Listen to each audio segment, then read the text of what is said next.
അധികാരത്തിന്റെ തണലിൽ അരങ്ങേറിയ കോടികളുടെ വെട്ടിപ്പുകളും വഴിവിട്ട കരാറുകളും ഇനി പുറത്തുവരാൻ പോകുന്നുവെന്ന മുന്നറിയിപ്പോടെ ആഭ്യന്തരമന്ത്രി രമേശ് ചെന്നിത്തലയുടെ കടുത്ത നീക്കങ്ങൾക്ക് കളമൊരുങ്ങുകയാണ്.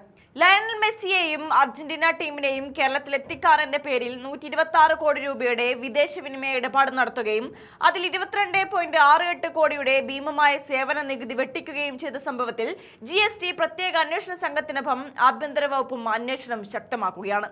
സർക്കാരിന്റെ ഔദ്യോഗിക അനുമതിയോ ഉത്തരവുകളോ ഇല്ലാതെ സ്വകാര്യ ചാനൽ കമ്പനിയായ റിപ്പോർട്ടർ ബ്രോഡ്കാസ്റ്റിംഗ് ലിമിറ്റഡ് വിദേശ ഫുട്ബോൾ അസോസിയേഷനുമായി ഒപ്പുവെച്ച കരാറുകളിൽ സർക്കാരിന്റെ ഇമെയിൽ വിലാസങ്ങളും ഔദ്യോഗിക വിവരങ്ങളും ഉൾപ്പെടുത്തിയത് വൻ നിയമലംഘനമായാണ് ആഭ്യന്തര വകുപ്പ് കാണുന്നത്.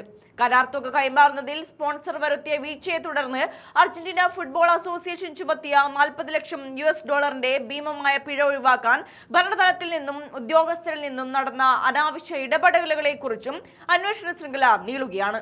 സംസ്ഥാന സ്പോർട്സ് കൗൺസിലിന്റെ ഔദ്യോഗിക സ്ഥാനത്തിരുന്നവർ ആരുടെ അനുമതിയോടെയാണ് സ്വകാര്യ കമ്പനിക്ക് വേണ്ടി വിദേശ കരാറുകളിൽ സാക്ഷിയായി ഒപ്പിട്ടതെന്നതും സർക്കാരിനെ തെറ്റിദ്ധരിപ്പിച്ച് നടത്തിയ ഇത്തരം സമാന്തര ഇടപാടുകളിൽ പങ്കാളികളായവർ ആരൊക്കെയാണെന്നതും വരും ദിവസങ്ങളിൽ കൃത്യമായി പുറത്തു കൊണ്ടുവരുമെന്ന് ആഭ്യന്തരമന്ത്രി സൂചന നൽകിയിട്ടുണ്ട്.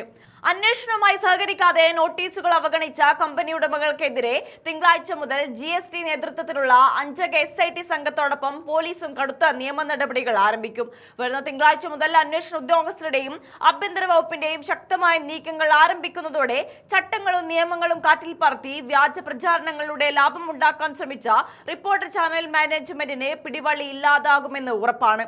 വിദേശ കമ്പനിയുമായി വഴിവിട്ട കരാറുകൾ ഒപ്പിടാൻ ഒത്താശ ചെയ്ത ഉദ്യോഗസ്ഥരെയും മുന്നിടപാടുകാരെയും ചോദ്യം ചെയ്യുന്നതോടെ ഈ കോളിളക്കം സൃഷ്ടിച്ച സ്പോൺസർഷിപ്പ് തട്ടിപ്പിന്റെ യഥാർത്ഥ സൂത്രധാരന്മാർ കുടുങ്ങും.